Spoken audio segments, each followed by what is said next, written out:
first dating experiences, understanding men, it was if man is good looking, he's putting all his cards on his looks. So where are the Russian men going? Russian men, first of all, more demanding, more spoiled, and Do you think men and women can be friends, aside from the obvious attractions that we have for one another? men are like, they want to feel the abundance of the women around. He can afford it. Maybe I'm looking for somebody that's more emotionally intelligent. I think the communication is the only base for people. What happens once you're married? Will you tell your close friend who shared everything with him, say, stay away now? Let's talk about relationships. I think as men and women, I think a lot of the time we kind of talk past each other with a lot of these gender-based issues. So it's good that we're all sitting here in the room together so we can actually talk to each other about, what's going on. So, And it's very symbolic. We have 2 men here and 2 women. yes, exactly. So hopefully it stays We are equal today. relatively Nice equal. synergy.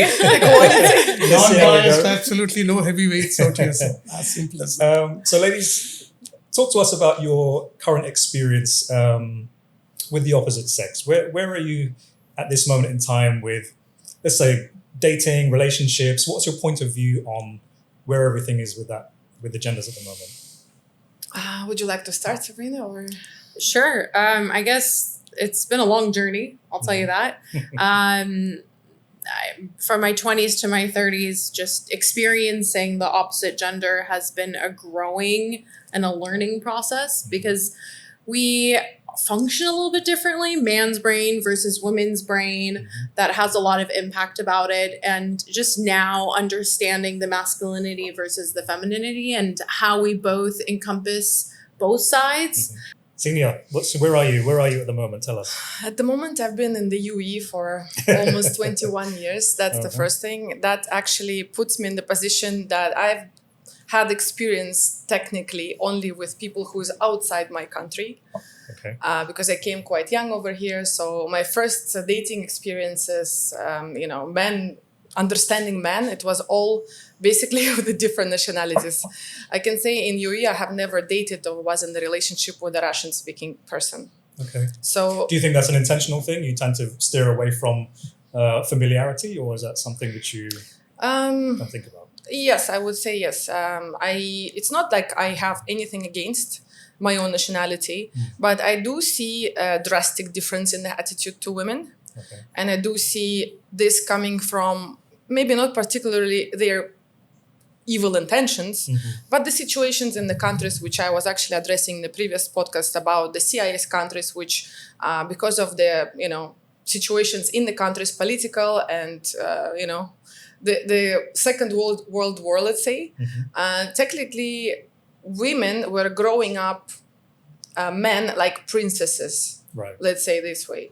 And when right now in the country, you would say the quantity of men exceeds by 10, decreases women in say the thing. You got this. Women outnumber men There's by- the number of men is Yeah. literally 10 times less than women. Yes, the population. Now, can you compare those countries, for example, Turkey, Egypt, even UAE, when the number of men exceeds? So What do you think that means for the dating market? for the dating market, it means that women have more choices and women can be more respected with their choices. In CIS, for example, let me talk about Russia in Sorry, general. just to be clear. Yeah. You said that there are more women than men, or more men than women? More women than men because So would that mean that women have less choices or more?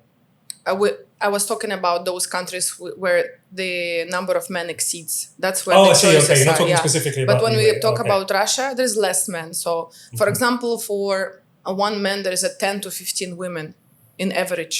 Right. So you can understand that there is a little bit of competition existing, and it's always that they look at the Russian women, they say why they're like always wearing heels, why they're always wearing beautiful clothes and putting makeup and everything. How I grow up. Yeah. Because when you go to the nightclub or to a restaurant in Russia, you technically see 3 guys in the corner and the rest are women. So that definitely psychologically affects and it does impact the behavior of men towards women. But you make an interesting point. I think that when you say about, particularly about what women are wearing in those situations, and we can all accept, I guess, that clothes are signaling. We're signaling what we would like people to understand about us when we choose, True. what we wear in the morning. We get up in the morning and we put our clothes on. So what is it that you think, what are women signaling in those circumstances? To be honest, I don't think it's a cautious choice. It's more of the situation, how you grow up. For example, if I am going to the school, which I'm, let's say, teenager, and every girl is wearing heels, I would wear that too. Choices spoil you, isn't it? The social norm. Choices spoil you. And that's what I was... I mean, it's good to be a man in Russia. Thank you very much. And a lot of men are of... Because I always say, why don't where you... I come, it's different. Absolutely different. Talk about your experience. But be about a Russian guy, man, I would love to have a Russian citizenship. But you know, I'm just saying, not now, because I'm married unfortunately, it makes Russian men, first of all, more demanding, more spoiled, and less strong. I understand, but what is the criteria you're kind of looking in a guy? You know what I'm saying? A criteria. What is my criteria or general Russian women criteria? General Russian women, because they got 15 versus 2. So what is it you think that guy would go for? Which women, you think you'd go and say, okay, this is the would say thing. the one that works harder Goodness. for it. And what do you mean by hard work? Because in Russia, I'll tell you something. For example, the concept of housewife is kind of, unless like she has 3 to 5 kids, and she is like literally incapable being also a working mom, then, basically, then in this case, it's a housewife. But in all other cases, Russian women, 80% of the time they are working, then they are having kids, then they are bringing the money to the house.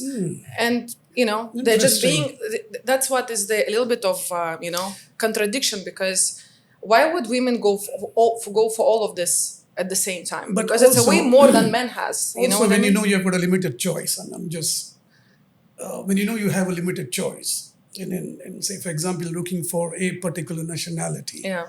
Why don't you venture into different nationalities? You never know what That's gem what they could do. come out of Majority of the Russian women are leaving the country because they go to Europe where they're treated much better. They go to UAE. They go to Turkey. Look at how many marriages in Turkey. Go to Egypt.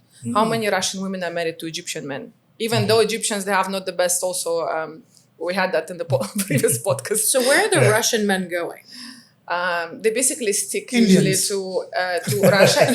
Either Russian men, I've noticed they go Thailand, Indonesia. Okay. Because they like the supreme submissiveness, which is usually, they can find in Asian countries. Well, So they want the opposite of what they were raised with. More like a cultural family thing. But they don't really go, if I may say, because they don't need to go anywhere from Russia. If they're forced to go because of certain situations which is happening in the country, then yes. But rather than that, I mean, they are perfectly happy with the situation that is happening. Well, it sounds, by the way, in a weird way, that those two types of women that you're describing are actually quite similar, but in slightly different ways. So, for example, the women that you're describing in Russia are kind of make themselves look presentable so that they can be More appealing.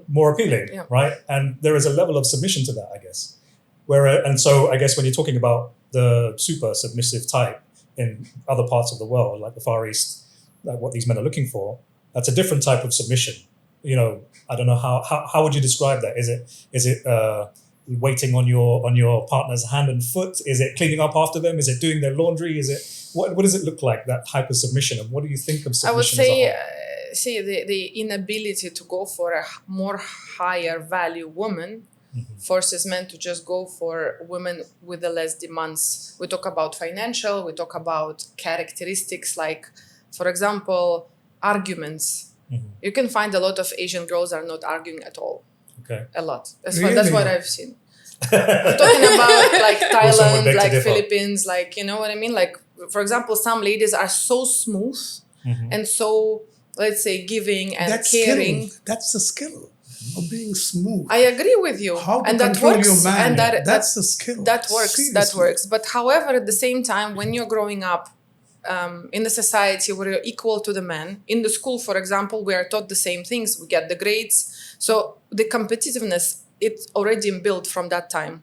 So when you grow up, you're actually supposed to have your own opinion about something. I was there in Moscow for a week. How was it? Do you know what I mean? Where is this idea that we're to be the yardstick to be measured as to I think it comes what from the equality suppression means? of women from the very beginning to start with. So they just wanted to be basically looked at as humans to start with. And then already, there was a group of women who was trying to promote the fact, which I The Me Too personally... movement has changed a lot of thinking. What's that? This is The true. Me Too movement. Me too. Do you think Yeah. that has changed a lot of perception? 100%. Like Sabrina, you said from age to 20 to 30.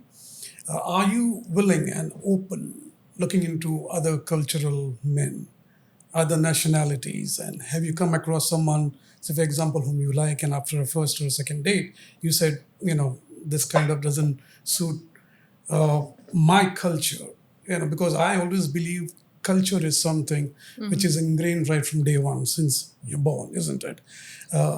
Different nationalities will have different cultures, how they perceive women as. That comes the compromise. If there is no compromise, So exactly. it So wouldn't work. has your thinking changed, meeting on dates and all that? I think over the years, me and the people around me have dabbled in both sides. So I've always known kind of what I wanted.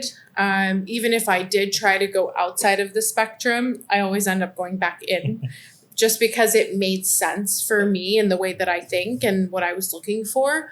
But I do know a lot of friends that do date out of the culture or out of that zone area, right? Do women date potential, or are they already looking for success? To me, it's a communication. I think It's women the have way to dated express both. yourself properly, emotional intelligence. When men really in touch with his own feelings, he's not, there is a new term now, emotionally unavailable. Somebody who is 5 minutes with you, 5 minutes somewhere else. Yeah. So I think the communication is the only base for people to actually either to find compromise, either not to find. And as Sabrina very well said, that ethics is like, are you the person that you are reliable? Are you the person who is honest? Are you somebody that I can really rely as a woman on? Because now here the gender is coming. Because women are looking for a man they can rely on. True. And relying means it doesn't really a lot to do with even finance, because women now already capable of providing for themselves.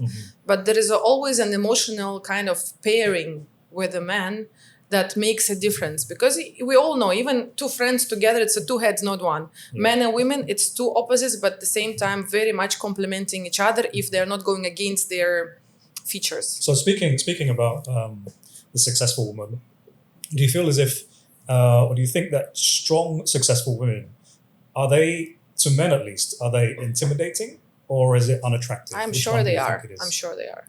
Yeah? Yeah. Men are. I would agree to a certain extent. Yeah. But at the same time, Not everyone, but certain For some men, would yes. be. And sorry to go cut for you it. in, but as you said, communication.